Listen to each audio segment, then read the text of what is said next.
నా పేరు దేశం మహేష్ గౌడ్, తెలంగాణ బీసీ కుల సంఘాల ఐక్యవేదిక అధికార ప్రతినిధి. సన్మాన గ్రహీత ముఖ్య అతిథి తెలంగాణ రాష్ట్ర రవాణా బీసీ సంక్షేమ మంత్రి పొన్నం ప్రభాకర్ గౌడ్ గారికి గౌడ సంఘాలు మరియు ఇతర సంఘాల ఆధ్వర్యంలో ఈరోజు సన్మాన కార్యక్రమం చేయడం నిజంగా చాలా సంతోషకరం. ఎందుకంటే సాటి తెలంగాణ ఉద్యమకారుడు ఈరోజు కీలకమైన మంత్రి పదవిలో ఉండడం శుభసూచకం.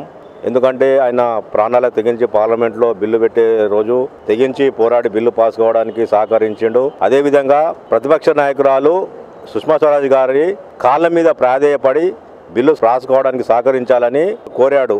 అంటే ఆయన ఎంత కమిట్మెంటో అర్థం చేసుకోవచ్చు. అలాంటి వ్యక్తికి మంత్రి కావడం, అందులో బీసీ సంక్షేమ మంత్రి కావడం, అదేవిధంగా రవాణా శాఖ మంత్రి కావడం చాలా ఆనందదాయకం. అది తెలంగాణ ఉద్యమకారులు, బడుగు బలహీన వర్గాలకు ఒక గొప్ప మంచి శుభ సంకేతం అని చెప్పవచ్చు.